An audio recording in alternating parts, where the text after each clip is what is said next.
신명기 9장. 여러분, 내 말을 들으십시오. 이제 여러분은 요단강을 건너가서 여러분보다 크고 강한 민족들의 땅을 점령하게 될 것입니다. 그들의 성들은 크고 성벽은 하늘에 닿았으며 그 백성들은 여러분이 아는 대로 키가 크고 힘이 센 아낙 자손들입니다. 여러분은 그들에 대한 말을 듣고 누가 아낙 자손을 대항할 수 있겠는가 하였습니다. 그러나 여러분, 안심하십시오. 여러분의 하나님 여호와께서 맹렬한 불처럼 여러분보다 앞서 가서 그들을 쳐부술 것입니다. 그러므로 여러분은 여호와께서 약속하신 대로 그들을 속히 정복하고 쫓아낼 것입니다. 여러분의 하나님 여호와께서 그들을 여러분 앞에서 쫓아내신 후에 여러분은 속으로 우리가 선하기 때문에 여호와께서 우리를 이곳으로 인도하여 이 땅을 차지하게 하셨다고 생각하지 마십시오. 사실 여호와께서 이 민족들을 쫓아내려고 하는 것은 그들이 악하기 때문입니다. 여러분이 그 땅을 얻게 되는 것은 여러분이 의롭다거나 정직해서가 아닙니다. 그들이 악한 이유도 있지만 여호와께서는 여러분의 조상 아브라함과 이삭과 야곱에게 하신 약속을 지키기 위해서 그들을 쫓아내실 것입니다. 내가 다시 말하지만 여러분의 하나님 여호와께서 이 좋은 땅을 여러분에게 주시는 것은 여러분이 선해서가 아닙니다. 오히려 여러분은 악하고 고집 센 백성입니다. 여러분은 광야에서 여러분의 하나님 여호와를 노엽게 하던 일을 잊지 말고 기억하십시오. 여러분은 이집트를 떠나온 날부터 지금까지 줄곧 여호와를 거역하였습니다.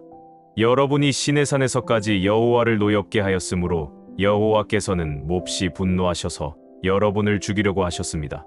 그때 나는 여호와께서 여러분과 맺은 계약을 기록한 돌판을 받으려고 산으로 올라가 40일 동안 밤낮 거기에 머물러 있으면서 아무것도 먹지 않고 마시지도 않았습니다. 그리고 여호와께서는 직접 글을 쓰신 두 돌판을 나에게 주셨는데 거기에는 여러분이 산기슭에 모였을 때 물 가운데서 선포하신 여호와의 모든 말씀이 기록되어 있었습니다. 내가 거기 있은 지 40일째 되는 날에 여호와께서 계약의 그 두 돌판을 나에게 주시고 이렇게 말씀하셨습니다. 너는 일어나 즉시 내려가거라. 내가 이집트에서 데리고 나온 내 백성이 타락하여 내가 명령한 것을 벌써 저버리고 자기들이 섬길 우상을 만들었다. 여호와께서는 다시 나에게 말씀하셨습니다. 이 백성을 보니 정말 고집 센 백성이구나. 내가 나를 말릴 생각은 하지 말아라. 내가 그들을 완전히 멸망시켜 세상에서 그들의 이름까지 없애 버리고 대신 너를 통해 그들보다 크고 강한 나라를 세우겠다. 그래서 나는 계약의 그 두 돌판을 가지고 불타는 산에서 내려왔습니다. 그때 내가 보니 여러분은 벌써 여러분의 하나님 여호와의 명령을 저버리고 송아지, 우상을 만들어 여호와께 죄를 짓고 있었습니다. 그래서 내가 여러분이 보는 앞에서 그 두 돌판을 던져 깨뜨려 버렸습니다. 그러고서 나는 다시 40일 동안 밤낮 여호와 앞에 엎드려 아무것도 먹지 않고 마시지도 않았습니다. 내가 이렇게 한 것은 여러분이 여호와께서 가장 미워하시는 악을 행하여 그분을 몹시 노하게 하였기 때문입니다. 여호와께서 대단히 노하셔서 여러분을 죽이려 하심으로 내가 몹시 두려워했는데 여호와께서는 다시 내 간청을 들어주셨습니다. 그리고 여호와께서 아론에게 분노하여 그를 죽이려 하심으로 그때도 내가 그를 위해 기도하였습니다. 나는 또 여러분이 만든 그 죄악의 송아지를 불에 집어 던져 부수고 가루를 만들어 산에서 흘러내리는 시냇물에 뿌렸습니다. 여러분은 또 다베라에서, 마사에서, 기브로탓다아와에서도 여호와를 노하게 하였습니다. 여호와께서 여러분을 가데스바네아에서 떠나게 하실 때에 너희는 올라가서 내가 너희에게 준 땅을 차지하라고 말씀하셨습니다. 그러나 여러분은 여러분의 하나님 여호와의 명령을 거역하여 그분을 믿지도 않고 순종하지도 않았습니다. 이와 같이 내가 여러분을 알던 그날부터 지금까지 여러분은 여호와를 거역해왔습니다. 여호와께서 여러분을 다 죽여버리겠다고 말씀하셨으므로 내가 40일 동안 밤낮 여호와 앞에 엎드려 이렇게 기도하였습니다. 주 여호와여, 주께서 큰 힘과 능력으로 이집트에서 인도해 낸 주의 백성을 죽이지 마소서. 주의 종 아브라함과 이삭과 야곱을 생각하셔서 이 백성의 고집과 죄악을 보지 마소서. 그렇지 않으면 이집트 사람들이 주께서 주의 백성을 약속의 땅으로 인도할 능력이 없고 또 그들을 미워하였기 때문에 그들을 죽이려고 광야로 끌어내었다고 말할 것입니다. 그들은 주의 큰 능력과 힘으로 인도해 내신 주의 백성입니다. 시편 92편, 93편. 가장 높으신 분이시여 여호와께 감사하고 시편금과 비파와 수금으로 주의 이름을 높여 찬양하며 아침마다 주의 한결같은 사랑을 선포하고 밤마다 주의 성실하심을 노래하는 것은 좋은 일입니다. 여호와여, 주께서 행하신 일로 나를 기쁘게 하셨으니 내가 주의 일로 기뻐 노래합니다. 여호와여, 주께서 행하시는 일은 참으로 위대합니다. 어쩌면 주의 생각이 그렇게 깊으십니까? 이것은 우둔한 자가 알지 못하며 미련한 자가 깨달을 수 없는 일입니다. 악인이 잡초처럼 성장하고 번영할지라도 영원한 파멸이 그 앞에 기다리고 있습니다. 여호와여, 주는 영원히 높임을 받으실 분입니다. 여호와여, 주의 원수들은 반드시 패망할 것이며 악을 행하는 자들은 다 흩어질 것입니다. 그러나 주는 나를 들소처럼 강하게 하시고 주의 축복으로 내 마음을 시원하게 하셨습니다.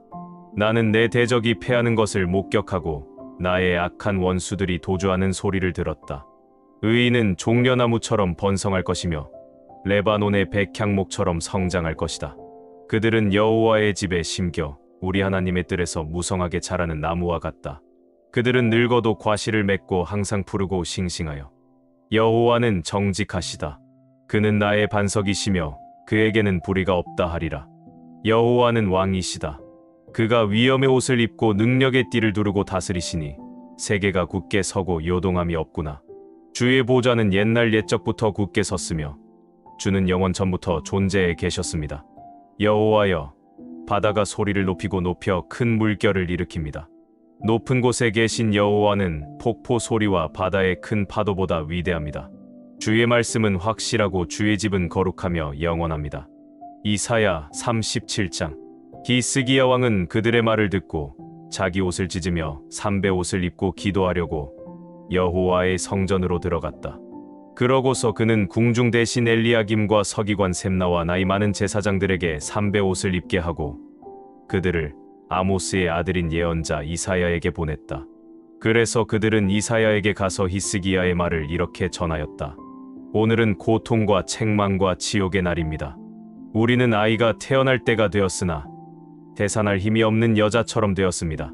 아시리아 왕이 보낸 한군 지휘관이 살아 계신 하나님을 모욕하였습니다. 아마 당신의 하나님 여호와께서도 그가 모욕하는 말을 들으셨을 것입니다. 여호와께서 그를 책망하시겠지만 당신은 살아남은 우리 백성을 위해서 기도해 주십시오. 이사야는 히스기야 왕의 전가를 받고 이런 회답을 보냈다. 여호와께서 왕은 그 아시리아 지휘관의 말 때문에 두려워하지 말라고 하셨습니다. 여호와께서는 아시리아 왕이 본국으로부터 좋지 못한 소문을 듣고 돌아가 거기서 살해당하게 할 것이라고 말씀하셨습니다. 그때 그 아시리아 지휘관은 자기 왕이 이미 라기스에서 떠났다는 말을 듣고 림나로 가서 싸우고 있는 왕을 만났다. 이때 아시리아 왕은 에티오피아의 디르아가 왕이 자기를 치러 온다는 말을 듣고 히스기야에게 이런 편지를 보냈다. 너는 내가 의지하는 신이 예루살렘은 아시리아 왕의 손에 넘어가지 않을 것이다. 라고 말하는 소리에 속지 말아라. 아시리아 왕들이 수많은 나라를 닥치는 대로 쳐서 멸망시켰던 일을 너도 들었을 것이다. 그런데 어째서 너만 살아남으려고 하느냐? 내 조상들은 고산과 하란과 레셉성을 멸망시키고 들라살에 사는 에덴 사람들을 죽였는데도 그들의 신들은 그들을 구해 내지 못하였다. 하맛과 아르밧과 스바라임과 헤나와 아와의 왕들이 다 어디 있느냐? 히스기야는 그 편지를 받아보고 여호와의 성전으로 가서 편지를 여호와 앞에 펴놓고 이렇게 기도하였다. 그룹 천사들 위에 보좌에 앉아 계신 이스라엘의 하나님 여호와여, 주께서만 온 세상 나라를 다스리는 하나님이십니다. 주는 하늘과 땅을 창조하셨습니다. 여호와여, 귀를 기울여 들으소서. 여호와여, 눈을 떠서 보소서. 사네립이 살아계신 하나님을 모독하려고 보낸 이 말을 들으소서. 아시리아 왕들이 수많은 나라를 멸망시키고 그 땅을 황폐하게 하며 또 그 신들의 우상을 불태운 것이 사실입니다. 하지만 그것은 신이 아니라 사람의 손으로 만든 나무나 돌에 불과했기 때문에 그들이 멸할 수 있었습니다. 우리 하나님 여호와여, 이제 우리를 아시리아 왕의 손에서 구해 주소서. 그러면 온 세상 나라들이 주 여호와만 하나님이신 것을 알게 될 것입니다. 그때 아모스의 아들 이사야는 히스기야에게 이런 전가를 보냈다. 이스라엘의 하나님 여호와께서는 왕의 기도를 들으시고 아시리아 왕에 대하여 이렇게 말씀하셨습니다. 처녀 딸 시온은 너를 두려워하지 않는다. 예루살렘이 너를 비웃고 조롱하고 있다. 내가 누구를 꾸짖고 모독하였느냐? 너는 이스라엘의 거룩한 자를 향하여 큰 소리치고 잘난 척하였다. 너는 많은 전차를 거느리고 가서 레바논 산들의 가장 높은 정상을 정복하였고 거기서 제일 높은 백향목과 제일 좋은 잣나무를 자르고 레바논의 가장 깊은 숲속까지 정복하였으며 또 너는 내가 정복한 외국 땅에서 물을 마시고 이집트 땅을 모조리 짓밟아 버렸다고 자랑하였다. 내가 오래 전부터 이 모든 일을 계획했다는 말도 너는 듣지 못했느냐? 너를 통해 요새화된 성들을 쳐서 돌무더기가 되게 한 것은 바로 나이다. 그래서 내가 정복한 그 나라들은 너를 대항할 힘이 없어 두려워하고 놀랐으며 들의 풀이나 나물 같고 지붕 위의 잡초 같으며 자라기도 전에 말라버리는 곡식 같았다. 나는 너에 관한 모든 일과 내가 무엇을 하고 어디에 가는지 다 알고 있으며 내가 나에 대해서 얼마나 악한 말을 했는지도 잘 알고 있다. 또 나에 대한 너의 분노와 그 오만한 태도에 대해서도 나는 다 들었다. 그러므로 내가 내 코에 갈고리를 꿰고 내 입에 재갈을 물려 내가 오던 길로 끌고 갈 것이다. 이번에는 여호와께서 히스기야 왕에게 이렇게 말씀하셨습니다. 앞으로 일어날 일의 징조는 이렇다. 금년과 내년에는 너희가 저절로 자라난 야생 곡식을 먹고 3년째에는 농사지어 추수한 곡식과 포도를 먹을 것이다. 살아남은 유다 사람들은 땅으로 뿌리를 깊이 내리고 열매를 맺는 식물과 같이 다시 번성할 것이며 살아남은 자들이 예루살렘과 시온산에서 나올 것이다. 나 여호와는 반드시 이 일을 이룰 것이다.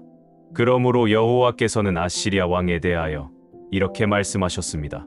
그는 이 성으로 들어오지 못하고 화살 하나 쏘지 못할 것이다. 그리고 방패든 군인들도 접근하지 못할 것이며 성 주변에 토성을 쌓지 못하고 오던 길로 되돌아갈 것이다. 이것은 나 여호와의 말이다. 내가 나의 명예와 내 종 다윗을 위해 이 성을 지키고 보호할 것이다. 바로 그날 밤 여호와의 천사가 아시리아군 진영으로 가서 18만 5천 명을 쳐 죽였다. 사람들이 아침에 일어나 보니 모두 죽어 시체만 즐비하게 널려 있지 않겠는가. 그러자 아시리아의 사네립 왕은 철수하여 니느웨로 돌아갔다. 어느 날 그가 니스록 신전에서 경배하고 있을 때 자기 아들 아드람멜렉과 사레셀이 그를 칼로 쳐서 죽이고 아라랏 땅으로 도망해버렸다. 그러자 그의 아들 에사라돈이 왕위를 계승하였다. 요한계시록 7장. 그 후에 나는 내 천사가 땅 내 모퉁이에 서 있는 것을 보았습니다. 그들은 사방의 바람을 붙잡아 땅과 바다와 모든 나무에 불지 못하게 하고 있었습니다. 또 내가 보니 다른 한 천사가 살아 계신 하나님의 도장을 가지고 동쪽에서 올라와서 땅과 바다를 해할 권한을 받은 내 천사에게 큰 소리로 우리가 하나님의 종들의 이마에 도장을 찍기까지 땅이나 바다나 나무를 해하지 말아라 하고 외쳤습니다. 그리고 나는 도장 찍힌 사람들의 수가 이스라엘의 모든 지파에서 14만 4천 명이라고 들었습니다.